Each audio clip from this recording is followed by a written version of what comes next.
Bentuk kecintaan Nabi kepada umatnya tidak saja tergambar dari pengorbanan beliau mendakwahkan Islam, mengorbankan semua yang beliau miliki untuk keselamatan umatnya. Beliau juga mengorbankan doa beliau.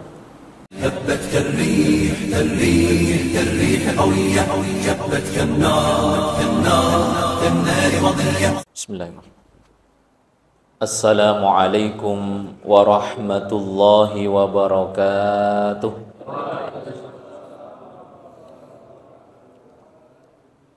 Innal hamdalillah nahmaduhu wa nasta'inuhu wa nastaghfiruh wa na'udzu billahi min shururi anfusina wa min sayyiati a'malina.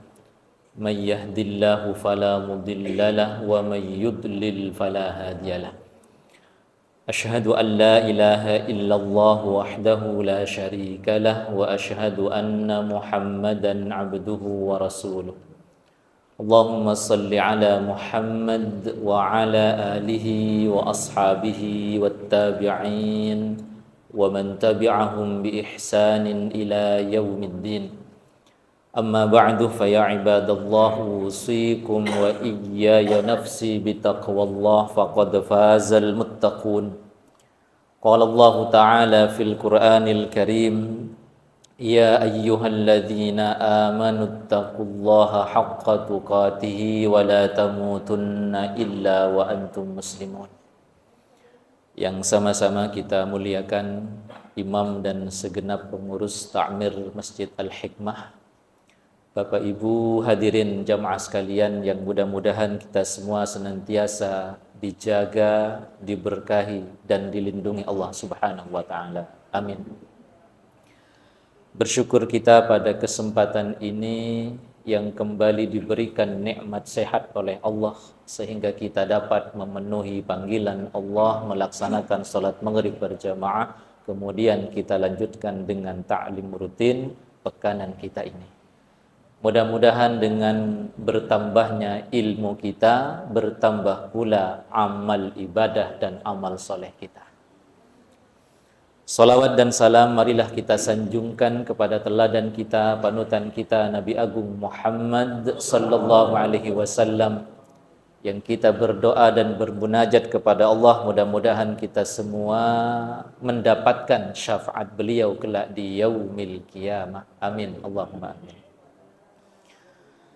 Bapak Ibu hadirin yang dimuliakan Allah, tema kajian kita pada kesempatan ini adalah syafaat Nabi Muhammad sallallahu alaihi wasallam di akhirat kelak. Bapak Ibu hadirin yang dimuliakan Allah, Nabi kita Muhammad sallallahu alaihi wasallam adalah seorang nabi yang sangat menyayangi, sangat mencintai umatnya. Cinta dan kasih sayang Nabi kepada umatnya tergambar di dalam surat At-Taubah ayat 128. A'udzu billahi minasyaitonir rajim. Laqad ja'akum rasulun min anfusikum. Telah datang kepada kalian seorang rasul dari bangsa atau kaum kalian.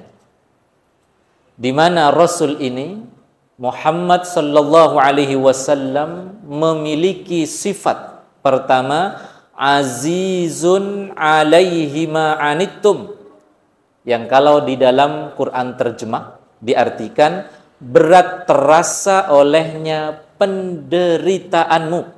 Apa maksudnya? Nabi tidak ingin umatnya menderita. Ini sifat pertama Nabi. Ya, azizun alaihi ma anittum. Ya, Nabi tidak ingin umatnya menderita. Kemudian yang kedua jemaah sekalian, harisun alaikum. Sangat menginginkan keimanan dan keselamatan bagimu. Nabi tidak ingin umatnya menderita. Yang diinginkan oleh Nabi adalah keselamatan, kebahagiaan umatnya. yaitu dengan cara beriman. Kemudian yang ketiga jemaah sekalian, bil mu'minina raufur rahim, penyantun dan penyayang terhadap orang-orang yang beriman. Nabi Muhammad sallallahu alaihi wasallam dilahirkan dalam keadaan yatim. Banyak data sejarah mengabarkan kepada kita ya, bahwa 7 bulan sebelum Nabi lahir ayahnya wafat. Siapa itu? Sayyid Abdullah. 6 tahun usia Nabi Shallallahu Alaihi Wasallam masih kanak-kanak. Ibunya wafat. Siapa itu? Siti Aminah. Kemudian Nabi diasuh oleh kakeknya Abdul Muttalib. 2 tahun berikutnya, usia 8 tahun, kakeknya meninggal dunia. Kemudian diasuh oleh paman beliau, yaitu Abu Thalib.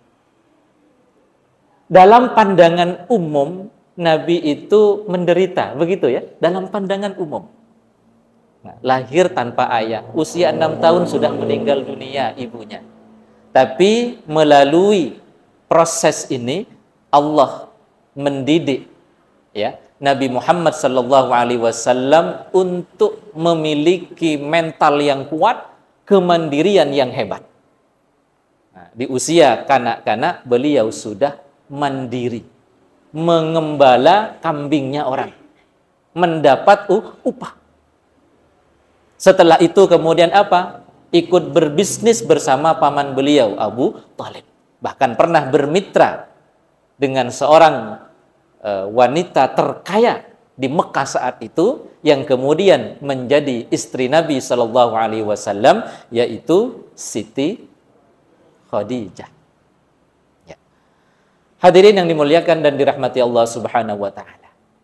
Di usia 25 tahun Nabi menikah dengan Siti Khadijah, dan kondisi ekonomi Nabi itu sudah dalam keadaan sangat-sangat baik. Bahasa yang populer di tengah-tengah kita, Nabi sudah menjadi orang kaya, menjadi miliarder. Mengapa kita katakan Nabi di usia 25 tahun ketika menikahi Siti Khadijah sudah menjadi seorang yang kaya raya, miliarder? Terlihat dari mahar yang Nabi berikan kepada Siti Khadijah. Berapa jemaah sekalian? 100 ekor unta merah dengan mata yang hitam. Unta terbaik. Humur na'am, bahasa Arabnya. Tidak hanya itu, di dalam Mustadrak Al-Wasail yang ditulis oleh Husain An-Nuri, selain 100 unta merah bermata hitam, mahar yang Nabi berikan kepada Siti Khadijah itu juga berupa 4.000 dinar emas. Yang 1 dinar kalau kita mengkonversi dengan emas antam misalnya begitu, itu saya cari tadi, itu 2.160.000 per 1 dinarnya. Dikali 4.000 dinar, berapa ketemunya jemaah sekalian? 8.640 juta. Ditambah lagi dengan 10 perhiasan dan 28 budak. Berapa total semua? Gak ketemu, gak bisa ngitungnya kita. Karena begitu banyaknya. Susah ngitungnya jemaah sekalian. Ya. Itu di dalam Mustadrak Al-Wasail karya Husain An-Nuri. Meskipun di dalam catatan sejarah yang lain seperti Sirah Ibnu Hisham itu 20 ekor unta. Yang kalau misalnya 1 unta harganya 50 juta, itu masih ketemunya 1 miliar jemaah sekalian. Artinya apa? Kita berani mengatakan bahwa Nabi Shallallahu Alaihi Wasallam ketika menikah itu lebih kaya dari bapak-bapak semua. Ibu-ibu, ada yang pernah mendapatkan mahar 1 miliar aja begitu, Bu. Oh, serentak nggak ada Pak Ustadz gitu. Ya.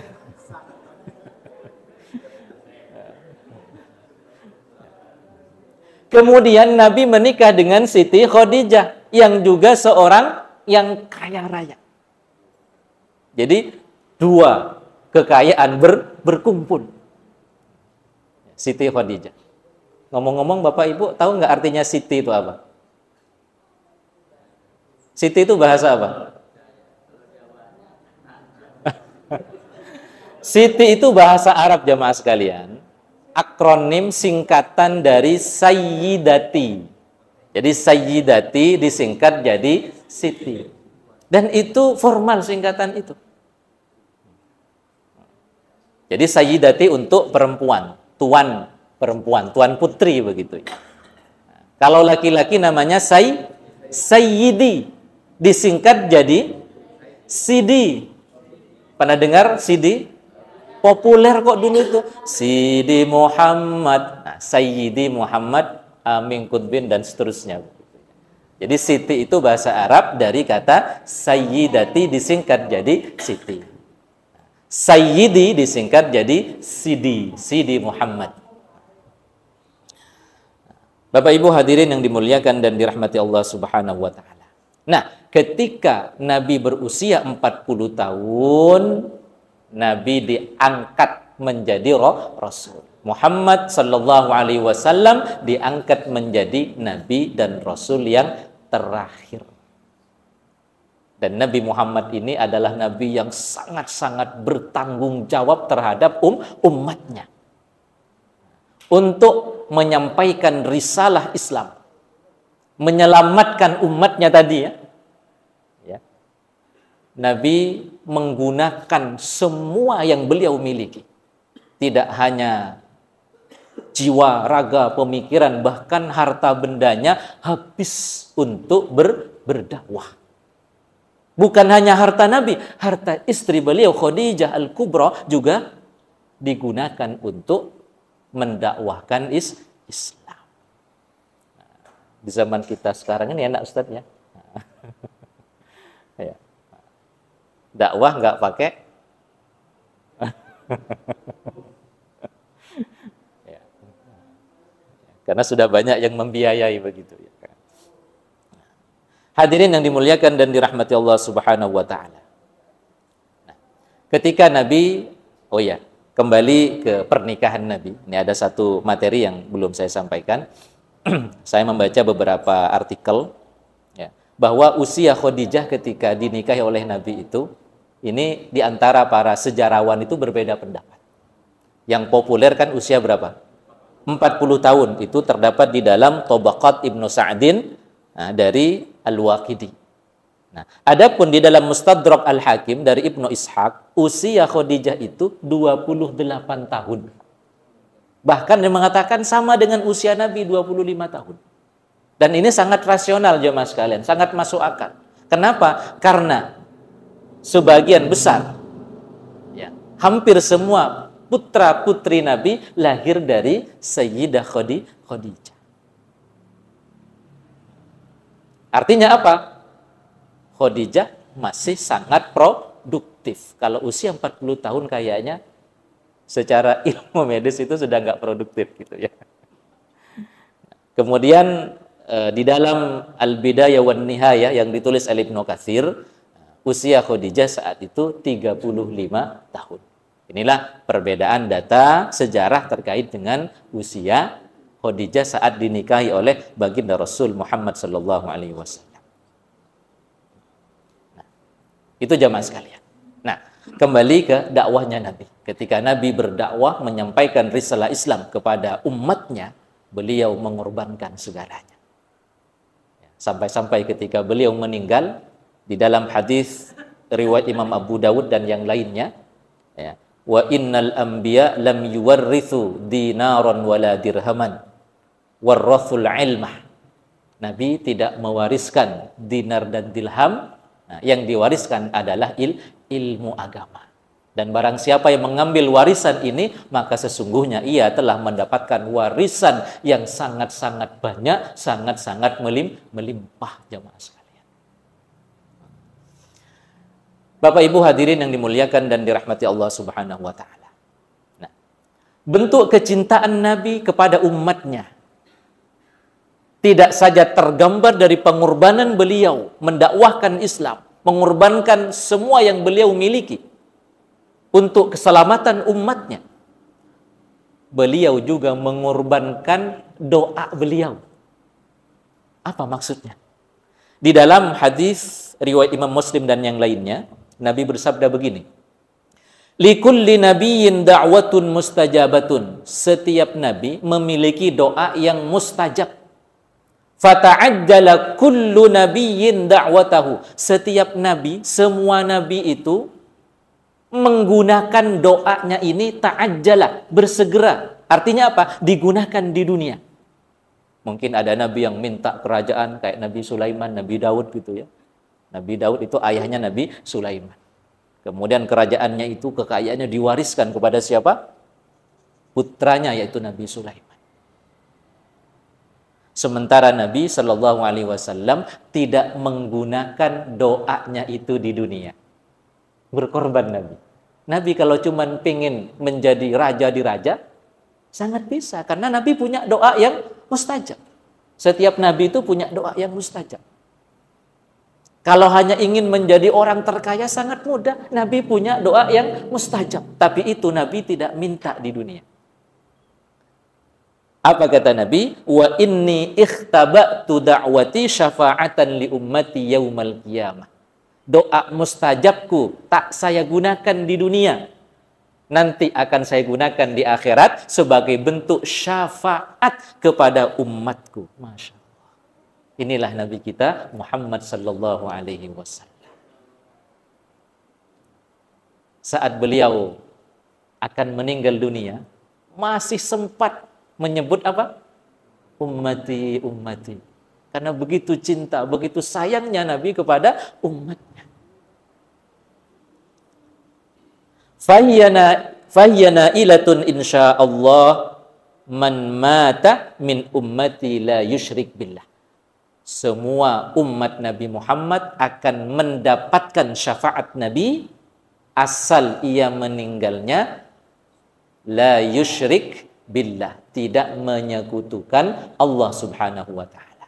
Meninggal dalam keadaan iman, itu pasti insya Allah akan mendapatkan syafaat Nabi kelak di yaumil qiyamah.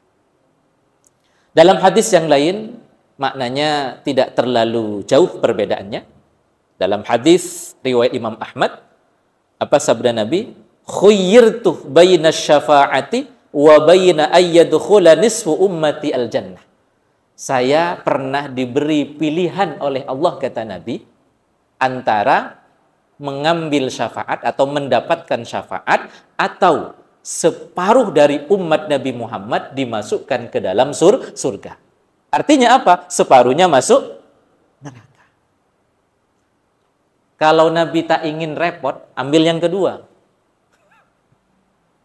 Nggak usah repot-repot di akhirat kelak, kan begitu. Tapi apa yang dilakukan Nabi? Fakhtartus syafa'ah, saya mengambil syafaat. Li'annaha a'ammu wa akfa, karena syafaat itu lebih umum, lebih mencukupi. Atarunaha lil mu'minin al muttaqin. Nabi ditanya, apakah syafaat Nabi itu hanya untuk orang-orang yang beriman dan soleh, beriman dan bertakwa? La, tidak, kata Nabi. Lakinnaha lil mudhnibin al khatta'in al mutalawwithin. Tapi syafaat Nabi itu juga untuk hambanya, untuk umatnya yang beriman tetapi banyak berbuat dosa.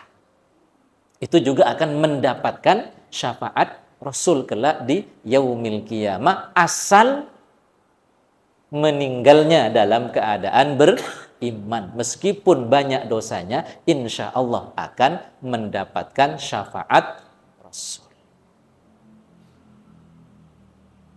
Pak Ustadz, kalau begitu saya tak jaga akidah saya saja. saya tak mau sholat dan akan banyak berbuat dosa. Karena nanti di akhirat sudah dijamin masuk surga. Lihat nanti jenis-jenis syafaat Nabi.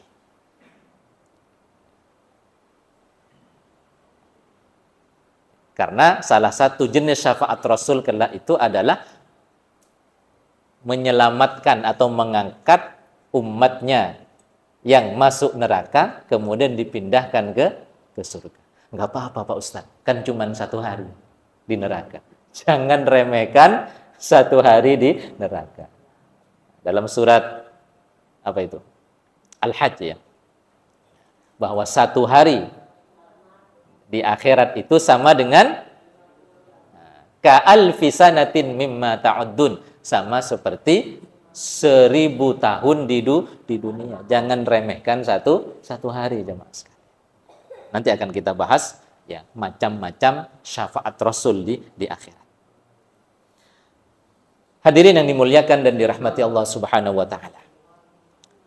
Seorang ulama hakim agung bernama Iyad, Al-Qadhi Iyad, di dalam bukunya Asy-Syifa fi Huquqil Mustafa menjelaskan kepada kita ada 5 jenis syafaat Rasul kelak di hari kiamat. Jenis yang pertama adalah syafaat kubra. Syafaat yang paling besar. Apa itu? Syafaat Nabi yang diberikan kepada seluruh umat manusia, bahkan jin. Apa bentuknya jemaah sekalian? Di dalam hadis riwayat Imam Muslim dari Abu Hurairah, bahwa kelak di padang mahsyar, yang matahari sangat dekat dari ubun-ubun, diilustrasikan sampai ada orang yang tenggelam dengan keringatnya sendiri karena begitu panasnya itu manusia, bahkan jin itu kepanasan terkatung-katung, gak ada proses, sehingga setiap umat itu mendatangi nabinya masing-masing.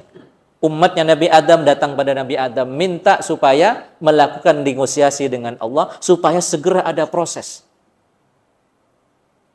hisab dan seterusnya. Apa Nabi Adam? Gak berani saya. Coba kepada Muhammad saja.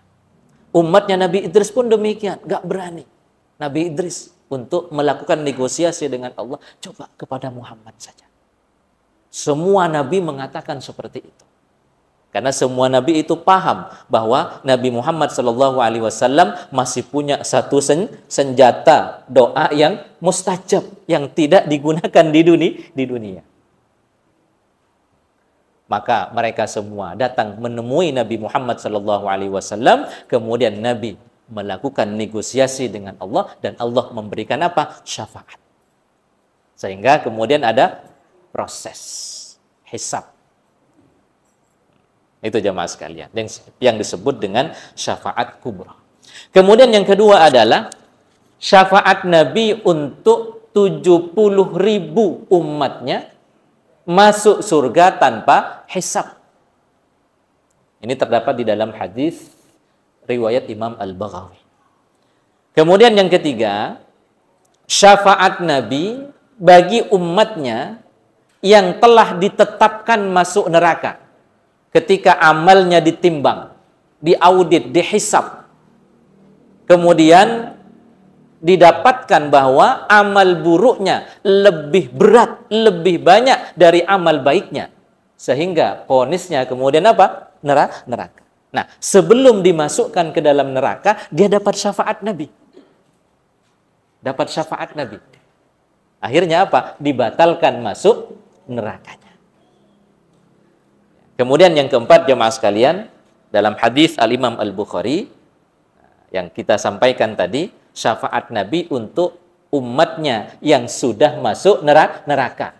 Kemudian diangkat, dipindahkan ke surga. Ini dalam hadis Imam Bukhari. Kemudian yang kelima adalah syafaat Nabi ya di surga. Apa maksudnya? Di dalam hadis riwayat Imam Muslim dari Anas bin Malik, ana awwalun nas yashfa' fil jannah wa ana aktsarul anbiya'i taba'an. Saya, kata Nabi, adalah orang pertama yang memberikan syafaat di akhirat dengan izin Allah.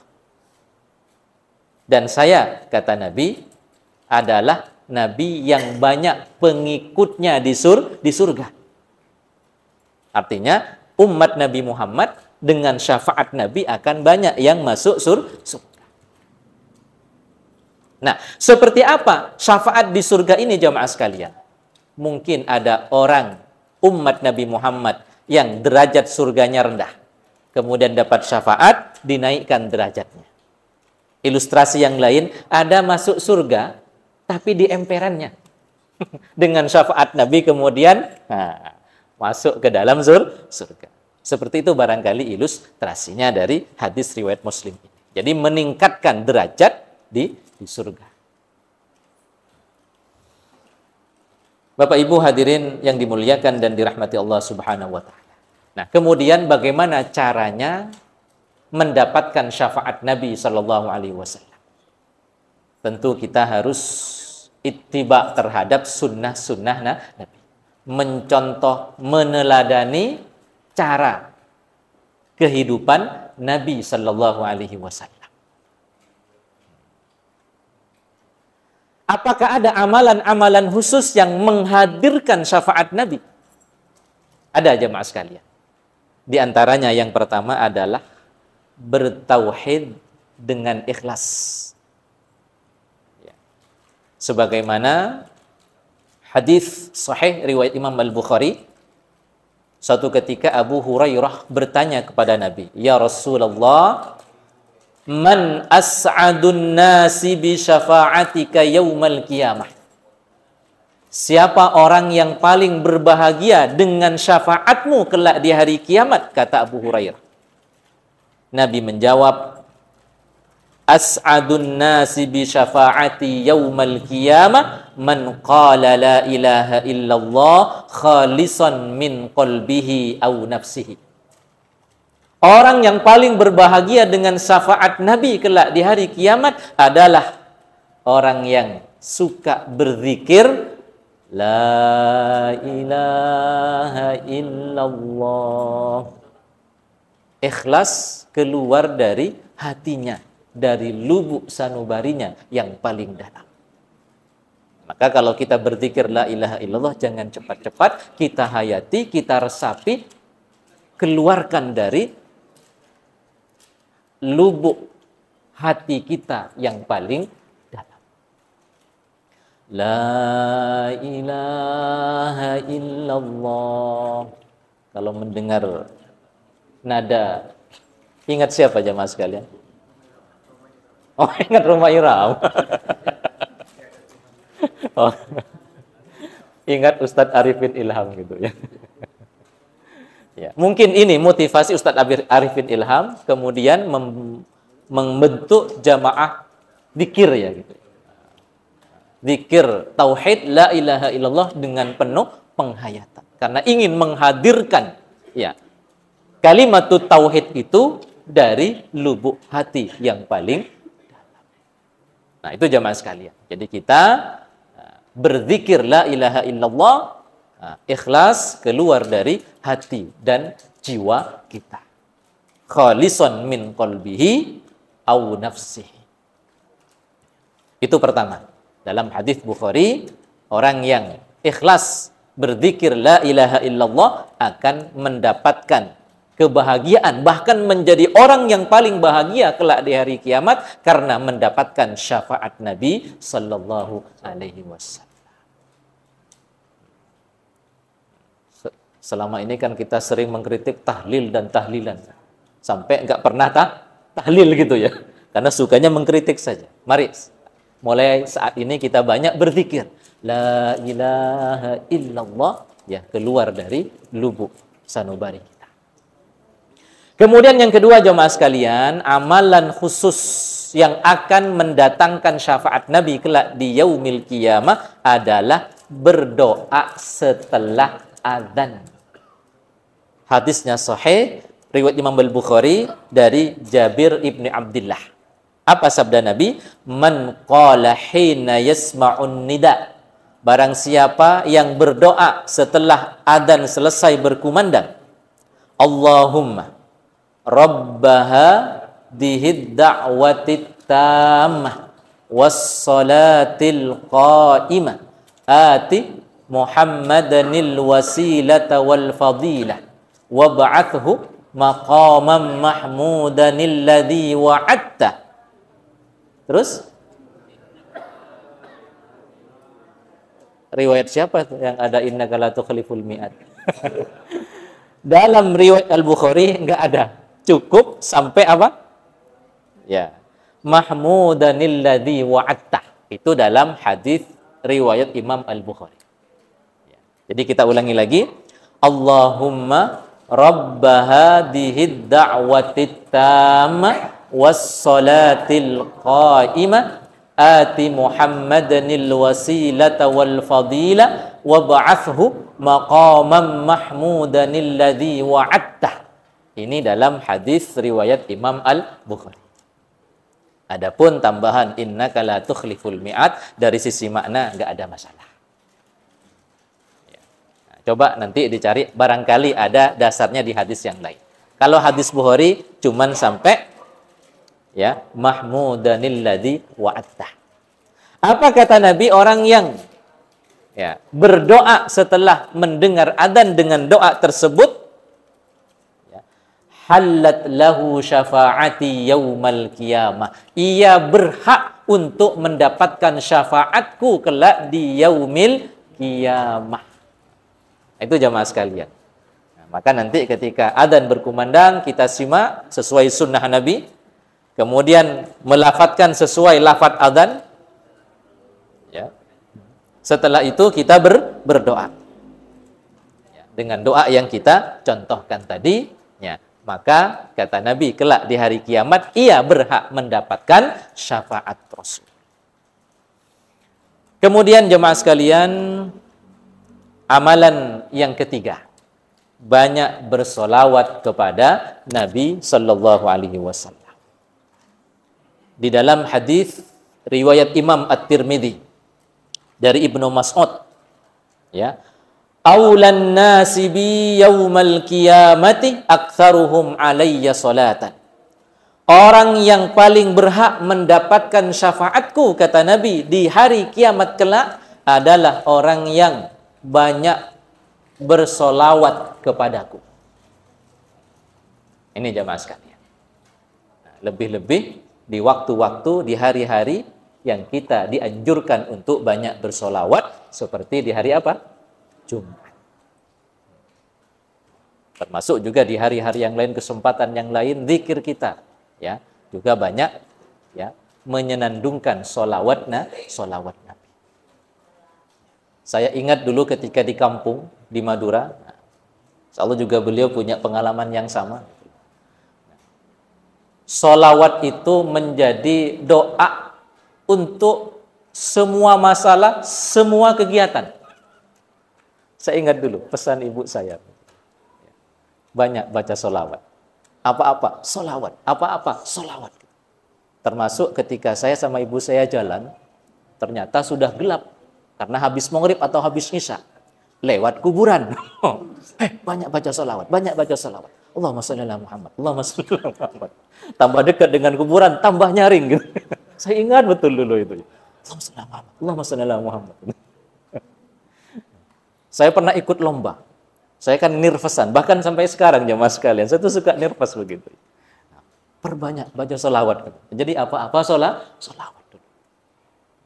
Makanya tidak heran jemaah sekalian, di kampung kami, bahkan di sini, ketika kumpul-kumpul, membubarkan jamaah juga pakai Allahumma sholli ala Muhammad.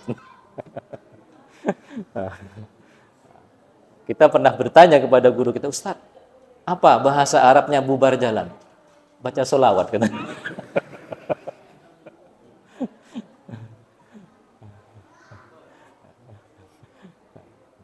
Jadi itu budaya bangsa kita. Jadi banyak bersolat, kegiatan apa saja itu ada solawatnya.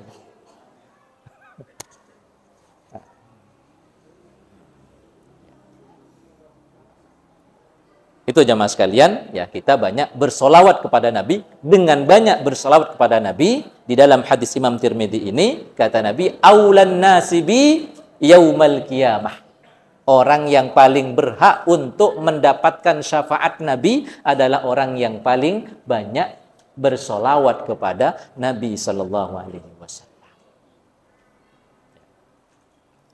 Kemudian amalan berikutnya di dalam hadis riwayat Imam Ahmad dan yang lainnya dari Ibnu Umar, man istata'a ayyamuta bil Madinah falyamut biha fa inni ushfi liman yamutu biha.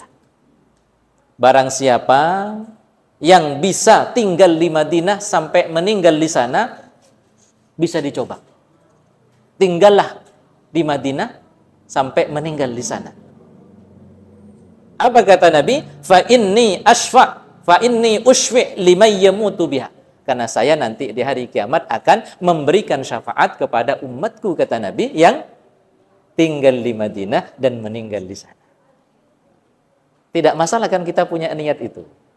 Mudah-mudahan bisa tinggal di Madinah dan meninggal di sana.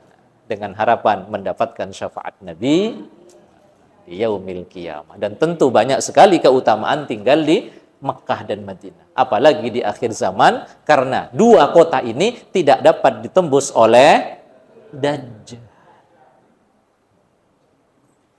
Itu jamaah sekalian. Inilah beberapa amalan yang insya Allah akan menghadirkan syafaat Nabi kelak di yaumil qiyamah. Baik, demikian kajian kita. Kurang lebihnya mohon maaf. Mudah-mudahan apa yang kita kaji banyak manfaatnya untuk kita semua, dan mudah-mudahan kita semua dapat banyak bersolawat, banyak melakukan amalan-amalan yang akan menghadirkan syafaat Nabi Sallallahu Alaihi Wasallam. Tentu dengan bimbingan dan pengawasan dari Allah Subhanahu Wa Taala. Demikian, hadanallahu wa iyyakum ajma'in. Aqulu qawli hadza wa astaghfirullah li wa lakum. Tsumma assalamu alaikum warahmatullahi wabarakatuh. هبت كالريح قوية، جبت كالنار كالنار وضية.